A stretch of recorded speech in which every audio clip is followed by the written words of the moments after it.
할렐루야. 여러분 한 주간 잘 지내셨습니까? 네, 좋은 주일 아침입니다. 방금 드라마 바이블 소개 드렸는데요. 성경은 사실 글로 기록된 것이 먼저가 아니라 말하여진 것이 먼저였습니다. 그것을 나중에 기록하고, 그래서 그 기록을 낭독할 때 첫 선포의 감동을 우리가 다시 떠올리면서 순종하는 것, 그것이 성경을 대하는 방식이라고 하겠습니다. 성경을 그래서 드라마처럼 읽고 듣는 것은 성경 최초의 목적을 가장 잘 이루는 방법입니다. 종교개혁 500주년이 되는 올해 성경을 함께 듣고 읽는 거룩한 문화가 아름답게 뿌리내리기를 주의 이름으로 축복합니다. 저희 집에서는 가능한 매일 밤에 네 가족이 모여서 이 드라마 바이블을 듣고 또 묵상하고 함께 나눈 시간들을 짧게 갖고 있습니다. 그동안 이제 누가복음, 사도행전, 요즘은 잠언을 읽고 있는데요. 어젯밤에는 가족들이 함께 말라기를 함께 들었습니다. 4장밖에 안 되니까 앉은 자리에서 한꺼번에 들을 수 있습니다. 10몇 분이면 되는 거예요. 성경 전체를 드라마 바이블로 전체 다 듣는데 몇 시간이 걸릴까요? 퀴즈. 깜짝 놀랐어요. 80시간밖에 안 걸린대요. 그러니까 오늘 성경 봉독하신 이 톤으로, 이 속도로 80시간이면 성경 전체 1189장을 다 읽을 수 있는 거예요. TV 드라마 하나가 1시간이 넘고 한 편이 수십 개가 되는데 두어 시리즈 듣는 정도면 낭독하면서 읽을 수 있는 거죠. 네, 성경 함께 읽는 아름다운 한 해 되시기를 축복합니다. 오늘은 구약 성경의 마지막 책, 구약 2000년 기록의 그 역사를 신약으로 이어주는 말라기에 대해서 함께 살펴보겠습니다. 여러분 말라기 읽어보셨습니까? 말라기의 내용 기억나십니까?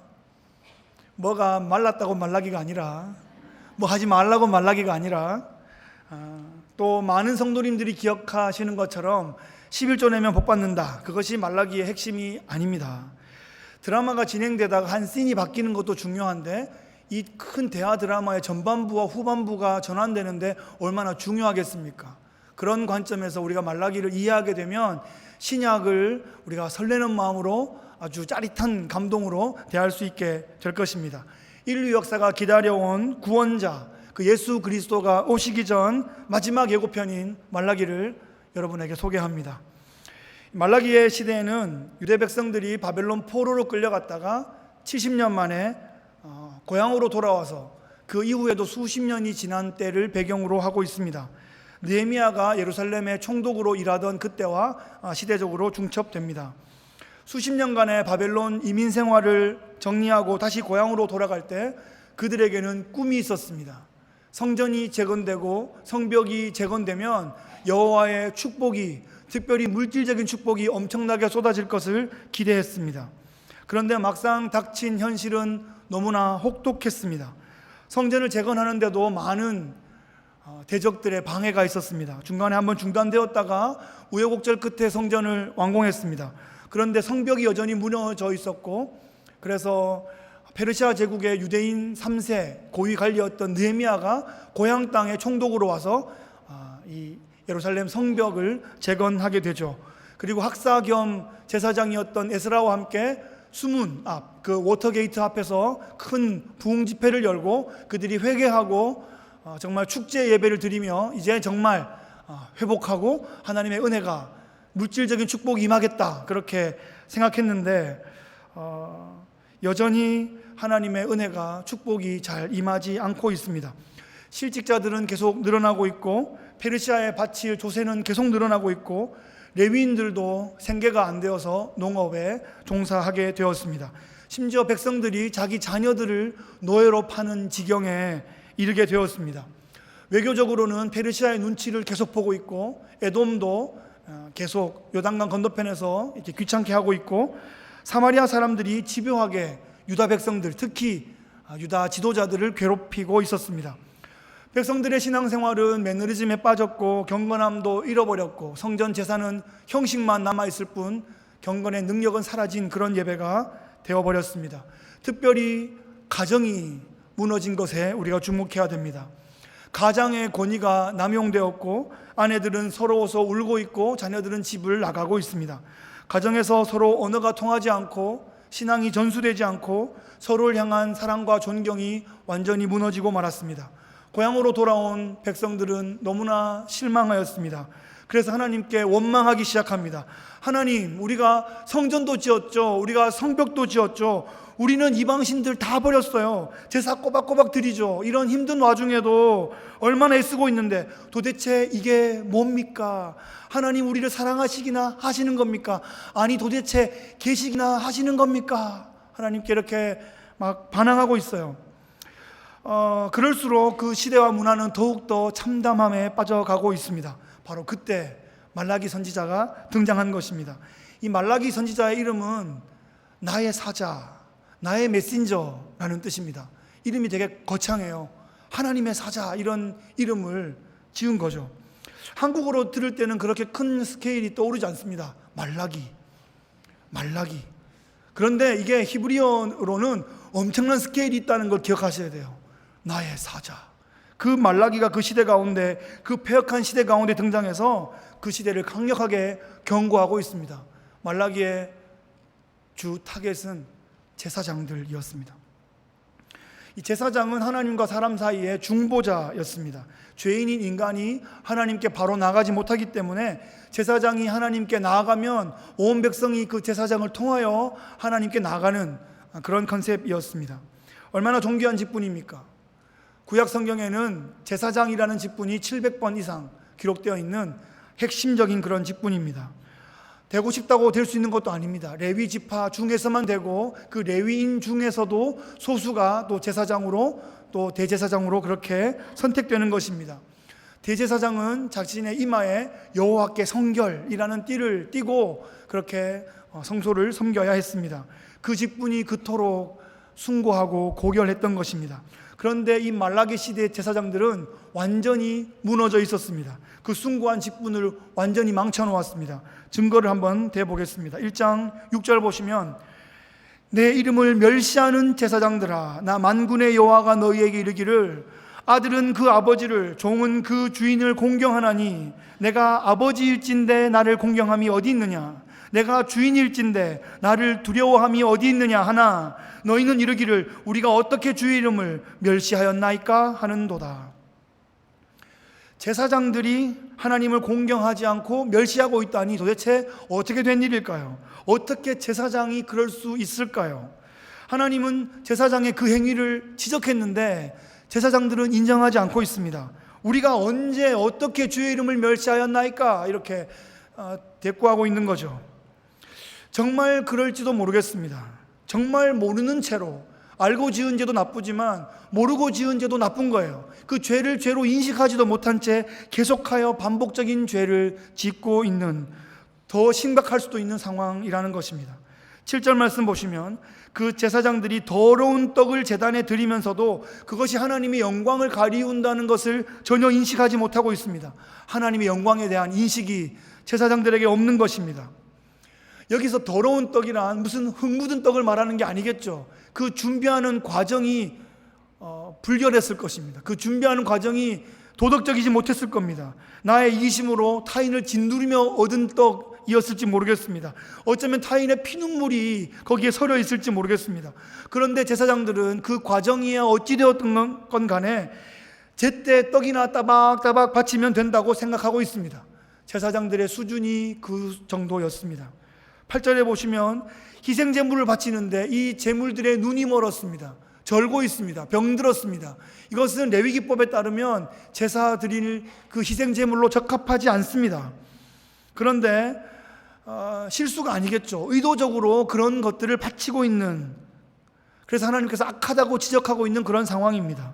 13절을 보시면 만군의 여호와가 이르노라 너희는 또 말하기를 이 일이 얼마나 번거로운고 하며 코웃음치고 훔친 물건과 저는 것 병든 것을 가져왔느니라.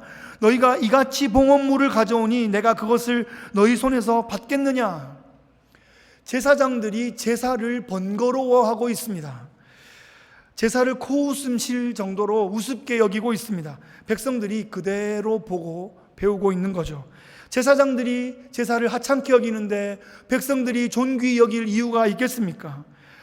백성들도 의도적으로 훔친 물건들, 흠 있는 것들을 끌고 와서 대충 죽여서 대충 바치고 있습니다. 제사를 소중히 여기는 마음, 하나님을 공경하는 마음이 온데간데 없는 거죠. 대충 때우기식으로 해치우고 있습니다. 어쩌면 흠 있는 것들을 가지고 와서 바치는 과정 가운데 뒷돈 거래가 있었을지도 모르겠다, 이런 상상도 해봅니다. 여하튼 제사장들이 앞장서서 이 제사를 완전히 망쳐가고 있습니다. 백성들은 그래서 아예 11조와 봉헌물을 성전에 바치지 않고 있습니다. 성전의 창고가 텅텅 비게 되었습니다. 제사장과 레위인들의 생계가 위협을 받고 있습니다. 결과적으로 영적인 공동체의 근간이 무너지게 된 것입니다. 우리가 가장 잘 아는, 어쩌면 그것밖에 모를 수도 있는 말라기 3장 10절 말씀을 함께 보겠습니다. 만군의 여호와가 이르노라, 너희의 온전한 11조를 창고에 들여 나의 집에 양식이 있게 하고 그것으로 나를 시험하여 내가 하늘 문을 열고 너희에게 복을 쌓을 곳이 없도록 붙지 아니하나 보라. 굉장히 드라마틱하게 기록되어 있죠. 저도 어릴 때 부흥회 가서 권사님들 사이에서 아멘 아멘 하면서 박수치면서 그래 나도 나중에 크면 11조 열심히 바쳐야지, 그렇게 결심했던 그런 구절이었습니다. 그런데 이 말씀이 개인적으로 정확한 11조를 해서 하나님께서 개인적으로 엄청난 보너스를 줄 것이다 라는 말씀이 아니라는 것입니다. 지금 이 말씀은 공동체적으로 성전을 돌보지 않고 있기 때문에 영적인 공동체가 총체적으로 망하고 있는 현실을 지적하고 있는 것입니다.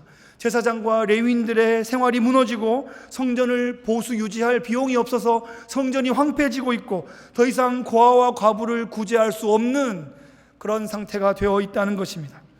따라서 이 말라기 시대에 피폐하며 말라 비틀어져 가고 있는 이런 현실은, 이런 참혹한 현실은 하나님께서 복을 주지 않으셔서가 아니라 백성들이 자신들의 책임을 신실하게 감당하지 못해서 그렇다는 것입니다. 말라기는 그것을 지적하고 있습니다. 사실 제가 이 본문을 대할 때마다 1년에 한두 번은 꼭 대하게 되겠죠. 이 본문을 대할 때마다 참 부끄러운 기억이 있습니다. 기억이 안 나면 좋겠는데 이 본문을 대할 때마다 어김없이 저를 후려치는 그런 기억이 있습니다. 대학교 1학년 첫 학기 때 대학교에 입학한 게 너무 감사해서 열심히 공부했습니다. 그랬더니 과에서 2등을 했어요. 그래서 성적장학금을 받았습니다. 그래서 첫 소산물이라고 하나님께 예물로 드리고 너무 기뻐해서 감격했습니다. 신앙적으로 괜찮습니다. 그죠? 괜찮았습니다. 근데 그 다음부터가 문제입니다. 그래서 조금 욕심이 생겼나 봐요. 2학기 때 이게 욕심인지 열정인지, 이제 2학기 때 중간고사가 되면 이제 24시간 도서관을 개방해 주는데 시험 기간이 월화수목금이 아니라 주로 수목금 토일 월화 이런 식으로 주말을 걸치게 되는 거죠. 토요일 날 밤을 꼬박 새서 공부했어요. 그리고 주일 아침에 꼬박 센 차로 간 거예요.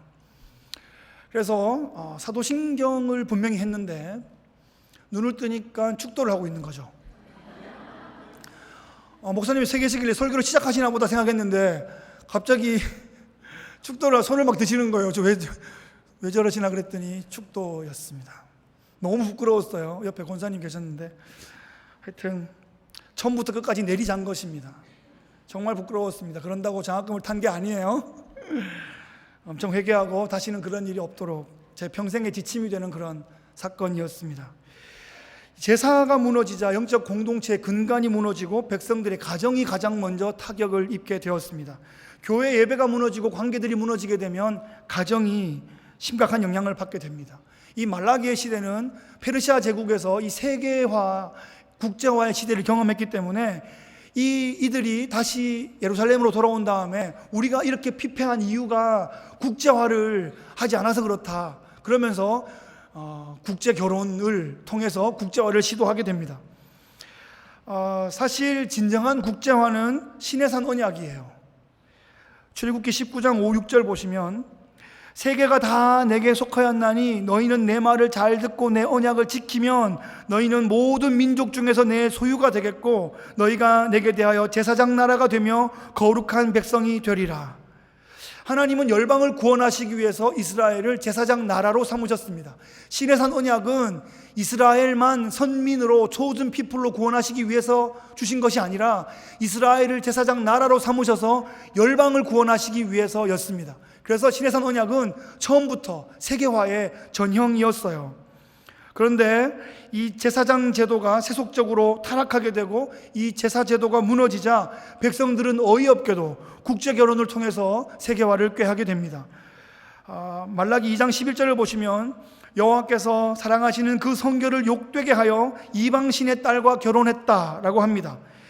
혈통적인 국제 결혼이 문제가 아니라 이방신의 딸들과 결혼한 것이 문제였습니다. 그런데 더 큰 문제는 14절에 있습니다.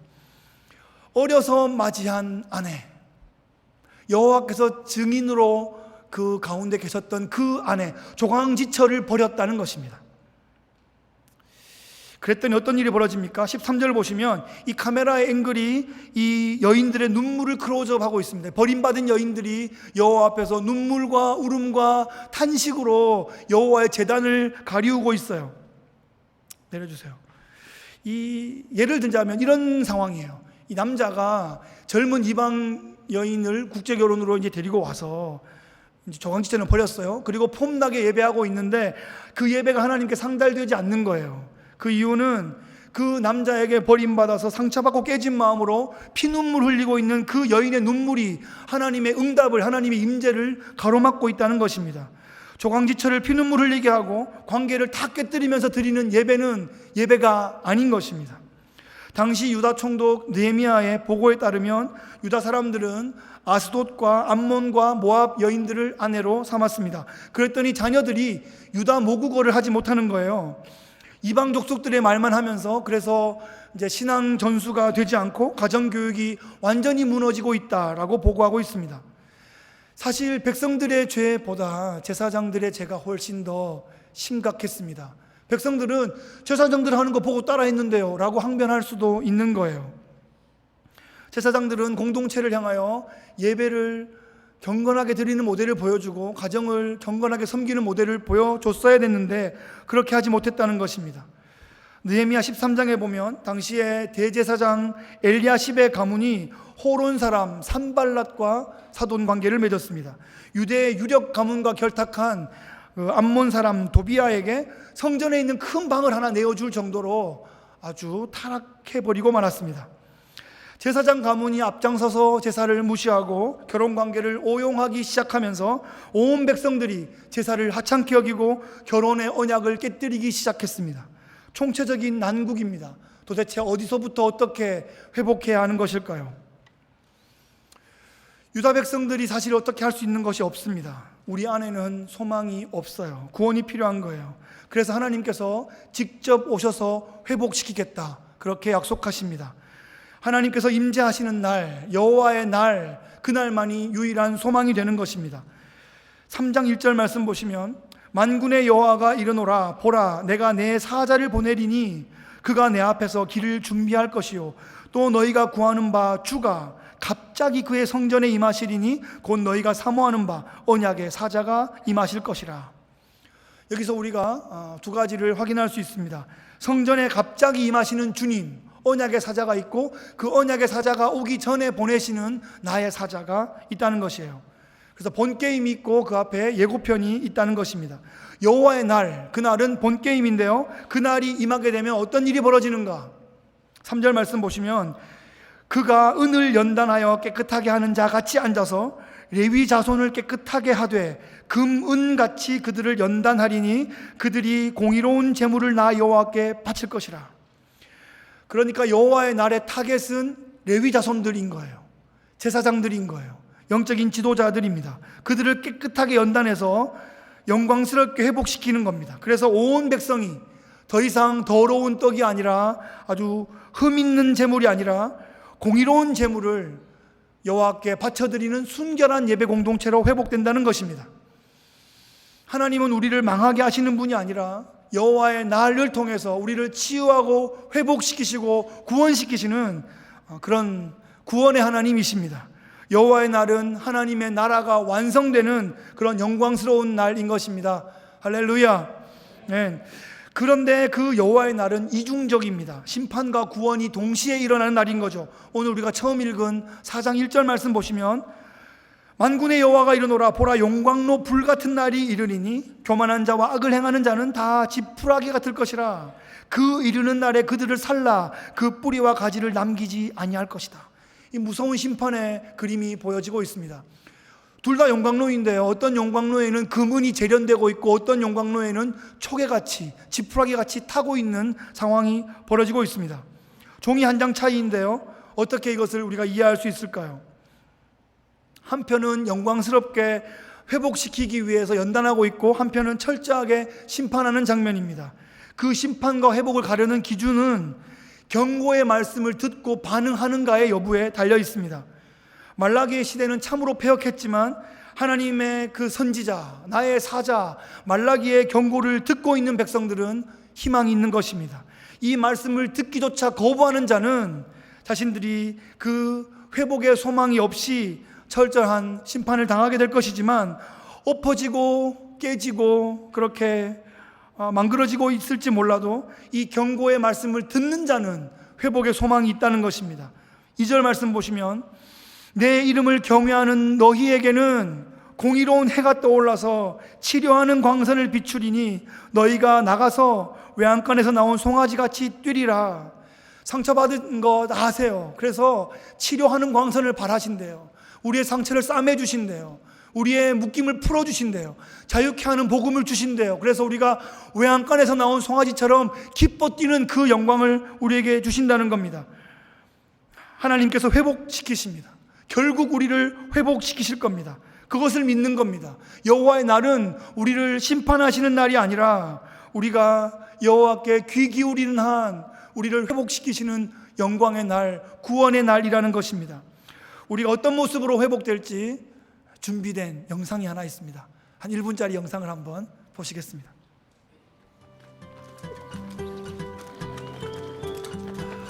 이 영상은 독일의 시골의 한 축사에서 있었던 사건입니다. 평생토록 축사에 갇혀있던 소들이 처음으로 바깥 세상을 본 거예요. 태어나서 1m 이상 걸어본 적이 없던 소들이 처음으로 풀밭을 본 겁니다. 지금 소들의 모습을 한번 보시죠. 처음엔 좀 얼떨떨하더니 이제 소 평생 처음으로 달리고 있습니다.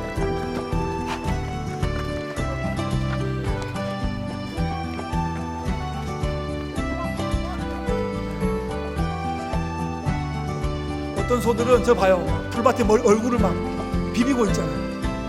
함께 친구들의 공동체가 되어서 함께 달리고 있습니다. 멋있지 않습니까?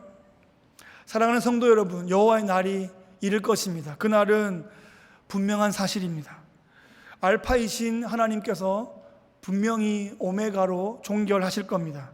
처음이신 하나님 반드시 마감하실 겁니다. 우리처럼 뭔가 시작해놓고 끝도 못 맺는 그런 분이 아니십니다. 하나님은 끝을 못 맺어서 지금 벌려두신 것이 아니라 오래 참고 계신 겁니다. 긍휼을 베풀고 계신 겁니다. 반드시 종결하시고 심판하시고 완성하실 하나님이시기 때문에 우리의 하나님, 우리의 창조자, 우리의 구원자 되시는 것입니다. 성경 66권 이 구원의 대하 드라마는 반드시 마칠 때가 있습니다. 엔딩 크레딧이 쫙 올라갈 때 출연진에 우리가 아는 사람들의 이름이 있을 겁니다. 우리 이름을 발견할 겁니다. 그때 얼마나 흥분되고 감격될까요? 마음껏 소리쳐도 좋겠습니다. 여호와의 날은 사실은 크고 두려운 날입니다. 그래서 4장 5절 오늘 말씀 보시면 보라 여호와의 크고 두려운 날이 이를 것이다. 그런데 그 날이 이르기 전에 내가 선지자 엘리야를 너에게 보낼 것이다. 이렇게 약속하고 있습니다. 주님이 도둑같이 오시겠다고 했는데 그것은 주님을 무시하는 자들에게, 경고를 듣지 않는 자들에게 그런 것이고 여호와를 경외하는 자들에게는 미리미리 알려주시고 챙겨주시겠다는 거예요. 선지자 엘리야를 보내신다니까요. 그 경고를 들으면 주님의 재림의 날, 그 여호와의 날을 우리가 기다릴 수 있게 되는 것입니다. 구원받은 백성이라면 그때 듣고 돌이키면 될 것입니다. 말라기가 소개하는 이 엘리야는 모세의 율례와 법도를 가장 잘 이해하고 있는 사람입니다. 북이스라엘에서 가장 심각한 반역의 때였던 아합과 이세벨의 시대에 여호와의 말씀을 담대하게 선포했습니다. 왕 앞에서 담대하게 경고할 뿐 아니라 갈멜산에 그 무너진 12돌의 제단을 쌓았습니다. 12지파의 회복의 세리머니였습니다. 바알과 아세라 850대 1의 그 전투에서 하늘에서 불을 내리는 그런 영적인 승리를 거두었습니다. 바알과 여호와 앞에서 머뭇머뭇하고 있는 이스라엘 백성들을 강력하게 도전했습니다. 엘리사라는 믿음의 아들을 후배로 이제 세웠고, 예수님과 변화산에서 하나님 나라의 완성에 대해서 함께 비전을 나누었던 구약 역사 최고의 선지자였습니다. 그런데 하나님께서는 구약 성경이 그토록 기다리고 있고 예언하신 그 메시아 예수 그리스도가 오기 전에 엘리야를 보내겠다고 말씀하십니다. 엘리야가 다시 오는 건 아니겠죠? 그 엘리야의 심령과 능력으로 준비된 어떤 사람을 보내시겠다는 거예요. 예수님 앞에 보내시는 그 하나님의 메신저 누구십니까? 자, 보시죠. 누가가 이것을 밝혀주고 있는데요, 누가는 자신의 복음서를 기록하면서 예수님 앞서 한 분의 탄생을 기록하고 있습니다. 세례 요한입니다. 누가복음 1장 17절을 보시면, 그가 또 엘리야의 심령과 능력으로 주 앞에 먼저 와서 아버지의 마음을 자식에게 거스르는 자를 의인의 슬기에 돌아오게 하고 주를 위하여 세운 백성을 준비하리라. 이 세례 요한의 사역이 엘리야의 심령과 능력으로 주 앞에 먼저 와서 회개를 선포하며 마음밭을 준비시키는 그런 사역이었다는 것입니다. 예수님이 오시기 직전에 유대 광야에서 회개하라, 천국이 가까웠다 라고 외쳤던 세례 요한의 그 긴박한 마음을, 그 절박한 선포를 우리가 함께 느껴보면 좋겠습니다. 세례 요한은 말라기의 마지막 외침, 돌이키지 않으면 저주로 그 땅을 칠까 하노라 하는 그 마음을 가슴에 품고, 아버지의 마음을 자녀들에게로, 자녀들의 마음을 아버지에게로 세대가 한 마음이 되어서 한 아버지를, 한 주님을 섬기도록 하는 그 숭고하면서도 절박한 사역을 감당했던 것입니다. 사실 예수님께서 처음 오셨을 때부터가 종말입니다. 종이 아니라 아들이 왔을 때부터가 종말인 거죠. 초림부터 종말이 시작되었고 재림 때 종말이 완성되는 것입니다.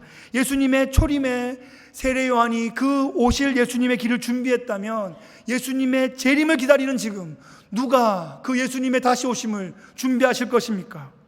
바로 오늘날 우리들이 감당해야 한다는 것입니다. 우리는 오늘날 좀 더 물질적으로 풍요할지 모르겠지만 영적으로는 어쩌면 더 피폐해 말라가고 있는 시대를 지내고 있는지 모르겠습니다. 전 세계적으로 동성애 축제와 퍼레이드가 벌어지고 있는데, 우리 조국에도 엊그제 서울광장에서 백주대낮에 헐벗은 남녀들이 음란한 행진을 부끄러운 줄도 모르고 아주 떵떵거리며 아주 당당하게 해가고 있었습니다. 결혼은 한 남자와 한 여자의 결합이다 라는 이 당연한 말이 너무나 조심스럽고 위험한 말이 되는 시대가 되었습니다. 소수자의 인권이 다수자의 인권을 이기고 있습니다. 소수자의 인권이 곧 하나님의 뜻이라는 아주 이상한 논리가 횡행하고 있습니다. 성도들도 예배 매너리즘에 빠져가고 있습니다. 목회자들도 너무 많은 설교에 지쳐서 서로 적당한 지점에서 타협을 하든지, 아니면 서로 비슷비슷한 설교의 홍수 가운데 마실 물이 없어 기갈하고 있는 그런 형편인지도 모르겠습니다. 오늘 우리 공동체에 선포된 이 말라기 선지자의 애끓는 외침을 한번 우리가 들어보면 좋겠습니다. 이 말라기의 이 말씀을 대하면서, 이것을 설교로 전하려고 준비하면서 정말 어려움을 느꼈습니다. 말라기 선지자가 전한 것 이상으로 전할 수도 없고 전해서도 안 되는데 그냥 설교로 하기가 너무 어려운 거예요. 그냥 말라기의 이 말씀을 그냥 몇 번 들으면 좋겠어요. 또 듣고 또 듣고 또 듣고, 그렇게 하면서 말라기의 심령을 그대로 느끼는 것이 우리가 해야 될 가장 큰 그런 우리의 해야 될 필요가 아닌가. 말라기 가지고 어떻게 설교하나 한번 보자 하는 것이 아니라, 말라기 선지자의 마음을 그대로 느낄 수 있는 것이, 하나님의 음성을 그대로 듣는 것이, 그리고 그 마음에 순종하는 것이 우리가 해야 될 일이라고 믿습니다. 나를 깨우치는, 우리 공동체를 깨우치는 벼락 같은 음성으로 우리가 들으면 좋겠습니다. 이대로는 안 된다 하는 절박한 마음이 우리에게 필요합니다. 그래야 살 수 있습니다. 그래야 살릴 수 있습니다. 그래야 이 시대의 교회가 다시 살 수 있게 될 것입니다. 말씀을 정리하겠습니다. 오늘날의 시대는 말라기의 시대와 참 흡사한 것 같습니다. 하나님을 무시하고 하나님께 반항하고 하나님을 원망하고 예배를 귀찮게 여기고 마지못해 의무감에서 그냥 부담 안 되는 선에서 조금씩만 헌신하고 형제 자매의 아픔을 살뜰히 챙기지 못하고 교회가 세상을 향하여 도무지 해줄 말이 없는 그런 시대를 살아가고 있습니다. 여러분, 여호와의 크고 두려운 날이 임할 것입니다. 예수님의 재림이 임박한 시대를 우리가 살아가고 있습니다. 날짜를 계산하는 것은 옳지 않습니다. 한 번 오신 이상 그 다음에 오시는 것은 언제 오셔도 옳은 것입니다. 우리가 언제 주님 앞에 서도 옳은 것처럼 말입니다. 개인적인 종말이나 역사의 종말이나 다 주님 앞에 있습니다. 이제 우리가 해야 할 것은 엘리야의 심령과 능력으로 우리 시대를 깨우는 거룩한 메신저의 사명을 감당하는 것입니다. 우리 모두가 하나님의 마음을, 그 말씀을 우리가 잘 듣고 묵상하여 우리의 마음에 잘 새겨 기억하고 자녀들에게 하나님의 마음을 전해주고 후배들에게 하나님 나라의 열정을 전수해 주는 것입니다. 세상을 향하여 하나님의 뜻을 선포할 수 있는 그런 엘리야의 공동체가 되어야 할 것입니다. 우리가 오늘 함께 찬양했던 것처럼 지금은 엘리야 때처럼 주 말씀이 선포되고 세례요한은 그 엘리야의 마음으로 엘리야의 심령과 능력으로 예수님의 처음 오심을 준비했습니다. 다시 오심을, 예수님의 그 다시 오심을 준비하는데 또 그런 초특급 스타 플레이가 또 필요한 것일까요? 제 생각에는 그렇지 않습니다. 세례요한처럼 엘리야의 심령과 능력으로 준비된 교회 공동체가 그 일을 감당해야 한다고 믿습니다. 무명의 세례요한들이 엘리야의 심령과 능력으로 광야에서 외치는 자들의 소리가 되어야 하는 것입니다. 광야의 돌들을 향해서 회개를 선포해야 하는 것입니다. 회개하라, 천국이 가까웠다, 예수님이 다시 오신다, 그렇게 우리가 외쳐야 하는 것입니다. 세례요한이 불꽃같이 자신의 삶을 온전히 태워드렸던 것처럼 우리도 최선을 다해서 공동체의 예배로, 우리의 삼터와 일터의 예배로 하나님의 나라를 최선을 다해 세워나가고 다시 오실 주님의 길을 예비하는 오늘날의 세례요한들로 살아가셔서 천국의 영광스러운 증인들 다 되시기를 주의 이름으로 축복합니다. 기도하겠습니다. 참 좋으신 하나님 아버지, 감사합니다.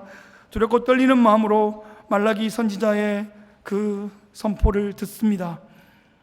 하나님, 우리가 더 멋진 설교를 하고 더 멋진 설교를 듣고자 하는 것이 아니라 하나님께서 그때 전해주신 그 말씀을 가감없이 듣고 순종하고 하나님의 마음으로 이 시대를 살아낼 수 있는 이 시대의 세례요한들, 엘리야의 심령과 능력으로 살아내는 귀한 하나님의 종들 다 되도록 한 사람 한 사람 능력으로 붙잡아 주시옵소서.